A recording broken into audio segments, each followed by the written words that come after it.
In this video, we're going to have a look at the first final of the Freestyle Chess Go Challenge. We know that game 1 between Magnus Carlsen and Fabiano Caruana has ended peacefully in a draw. Now in game 2, the players are battling it out for top prize of $60,000. Let's see what is going to happen in this game, and it's incredibly exciting, I can assure you. So make sure also to subscribe to the channel and let me know what you think about this freestyle chess in general. Would you like to see more these kind of events? Well, let's now jump straight into the game as Magnus is playing with the white pieces. Look at this position, and once again, like earlier in the tournament, Magnus starts the game with the first move, 1g4. What's the idea of this move? Well, he opens up the diagonal for the queen, so the queen hits the pawn on b7, and now something remarkable happens already at move 1, because apparently the reaction of Fabiano is not optimal. He played a move c6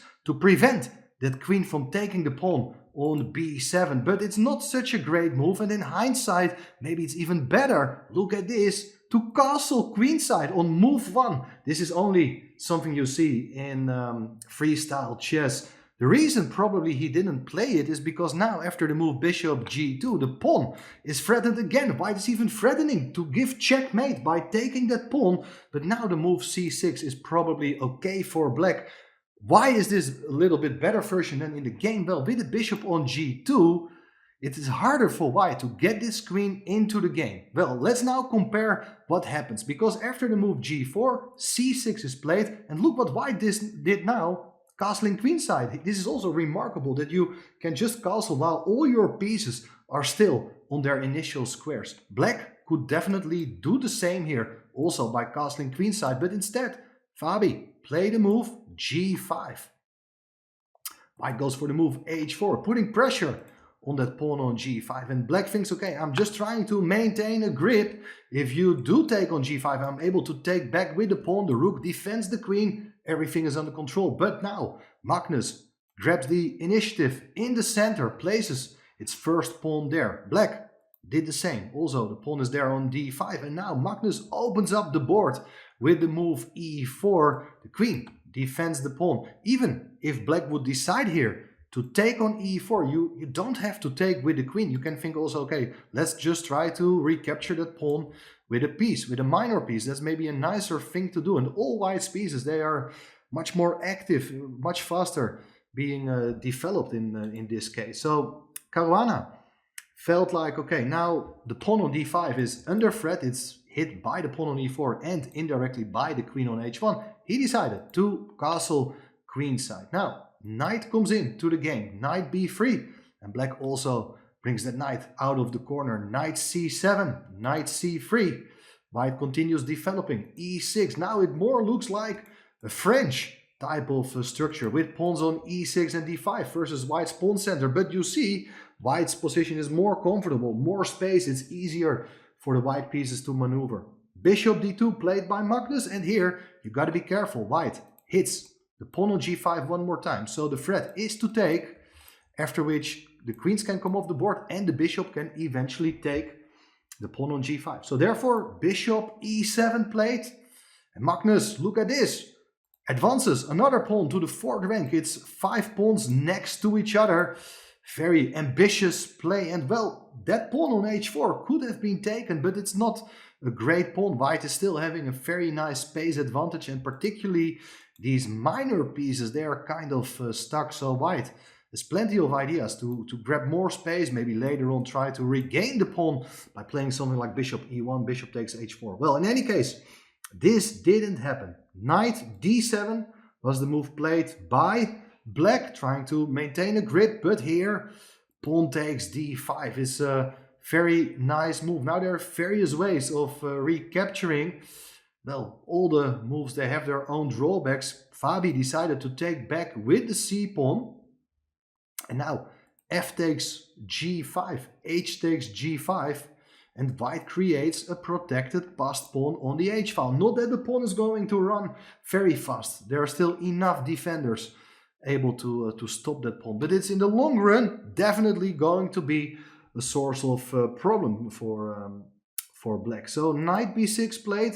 The bishop comes into the game and black decides to block the pawn with the queen. Well, the queen also doesn't look very happy on that square. In general, it's not a good blockader, and white improves its position step by step. I really like the next couple of moves by Magnus. First, he places the rook on the half-open file, making it harder for the bishop to leave the e8 square. Rook f8 played therefore. Queen g1. What's the queen going to do? Well, bishop c6 now. The bishop goes to a new diagonal. It was not really possible to hit the pawn on g5 one more time. And with this move, after bishop d6, the bishop comes in to g3. And this is a very nice positional idea because the bishops are going to be exchanged. And that's a good trade for white because the pawns are placed on the light squares, which means that black's light square bishop is not looking great. White's bishop is much better looking here in this case. The knight comes into c4, looking for some sort of counterplay. But here Magnus missed a very important idea. He could have taken that knight, which may look strange, but after d takes c4, the knight can come back to d2. This was what Magnus had been calculating. He's threatening to take the pawn, but he basically said, no, I don't want to go here because black takes on d4 and everything is well protected. But the key move here is now to drop back with that knight to e2. Another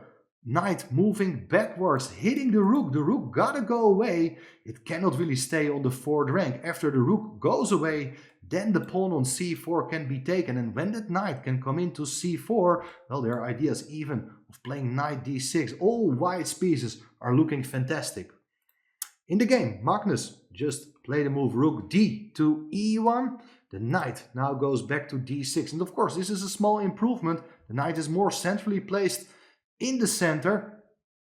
Well, knight a5 is a nice idea to put pressure against the bishop, but do you really want to take the bishop? Well, Magnus felt knight c5 is also a nice move. The knight is doing a good job over there. And now Fabi is trying to fight his way back into the game with the move f5, trying to undermine that protected passed pawn. If the pawn on g4 is gone, well, maybe the pawn on h5 will also become more vulnerable. But by playing this move, you do create a backward pawn on the half-open e-file. Queen e5. Very nice idea to hit the pawn on e6 one more time. But here, black's plan has been revealed. Placing the knight on e4, closing that file. And it feels like black is fighting his way back. But look at what is happening here. Magnus played a remarkable move, but it's approved by the engines. He goes for this move a4. What is the idea behind this move? Well, he wants to put pressure on black's position by intending this move knight b5, even threatening checkmate if the knight can just stay there or even hits the pawn on a7.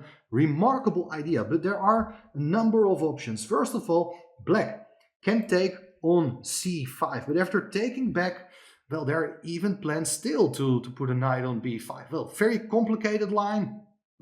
If you do play d4, the knight comes to b5, threatening to take the pawn on d4. Now, bishop takes b5, only move a takes b5, and these pawns, they look very strong. However, black can play rook d5 to hit the queen, hit the pawn on c5. Queen h2, for instance, goes back all the way. If you take the pawn, well, still, the queen can come in, rook can come back. Queen e7, it's not entirely clear, but it feels like white's pieces are still very active. You can combine play in the center with a vulnerable king, with an outside passed pawn. It feels like it should be good, but who knows what would have happened. In any case, black decided to go for the other capture. Knight takes c3, but now it's b takes c3. It's not really a weakening of the queen side because now the e-file has been opened. Look at this. F takes g4, rook takes f8 played. How is black going to take back? In the game, Fabi took with the queen, but if you do take with the rook, the bishop will come to g6. It protects the pawn and the queen is horribly misplaced. And there are a number of ideas for white here, including to take or come in with the queen. White is still putting black under a lot of pressure. Therefore, queen takes f8 was played. And now there are various options. You can take the pawn on g5, but look at the very elegant solution chosen by Magnus, he decided to simplify by sacrificing the queen. Queen takes c7. Black has no choice but to take that queen, and now knight takes e6 with a knight fork. White regains the queen. King d6, knight takes f8. Rook takes f8, and now look at this h-pawn. It's fantastically placed. It goes all the way to h7, and it can count on the support of the bishop, and very soon the rook will come over as well. Bishop takes a4, the pawn is captured, but now the rook comes to e5, threatening to take the pawn on g5. You cannot really defend that pawn. If rook g8, h7 will come with tempo, hitting the rook on g8. So a6 played, rook takes g5, and this bishop, it's a very annoying piece for black. So black wants here to exchange these bishops, but now rook g6, kicking the king one rank backwards. King d7, bishop takes b5 with check, pawn takes, rook takes g4. All of a sudden we are in a rook endgame in which white is just a pawn up, and what a pawn it is. Rook f1 check. Black is trying to get the rook behind the passed pawn. That's the ideal place for the rook in general. King d2, rook f2, and now just simple move, king d1. If you give another check, I will hit the rook, so that doesn't make sense. Rook h2, the rook gets there, hits the pawn, rook g7 check, king c6, and now white played the move h7, and the pawn is just one square away to become a queen, and the rook on h2 needs to stay there permanently, needs to retain control over the promotion square. How is white going to make progress? Well, Fabi didn't want to wait. He resigned here because it's a technical win, and for somebody of Magnus's caliber, this is just very easy. Let me show you one idea. He wants to get the king over to g1. For instance, if you just make waiting moves, then the king goes there, the rook gotta stay here, then the king will come to g5, and eventually the king will come to g6 to protect the pawn, and then the rook can move, and then you're threatening to promote the pawn. So, for instance, the only defensive idea here is to play b6, king e1, king d6, king f1, king e6, king g1, hitting the rook on h2. Of course, you cannot take the pawn on c2 because then there's promotion of the h-pawn. Rook stays on the h-file, king g2, you continue with the plan. And if the black king comes over, then you go with your rook to pick up all the other remaining pawns, and that is just a very simple win for white. So therefore, Magnus is the winner of the first Freestyle Chess Go Challenge. What an amazing tournament. And the funny thing was that in this final game, basically, he had just a much better position already from move one. Something very unique, which you don't get to see in a normal game of chess. But Magnus really showed his class. He is the GOAT, at least in freestyle chess. He managed to win this first event. And the good news, at least in my opinion, is that there will be many more tournaments to come, as the organizer, Jan-Henrik Budner, has announced that he is intending to hold sort of a Grand Slam with 4 or 5 other tournaments taking place also next year. He wants to hold the event one more time in this place. And the interesting thing is that he's planning to organize these Grand Slam tournaments on different continents. There are rumors it's going to take place in India or in South Africa, maybe in the US. Who knows what's going to happen? And maybe other big guys like Hikaru and other top players may join as well. So let's see what the future will bring. But definitely, this was really good stuff. I know that if you like real chess, you're maybe disappointed, but here you get to see the brightest minds of the world to start thinking from move one. I thought it was very nice, pure chess. I really enjoyed it. I hope you did. And make sure to subscribe to the channel. Very soon we will be back with more normal chess. So see you soon. Bye bye.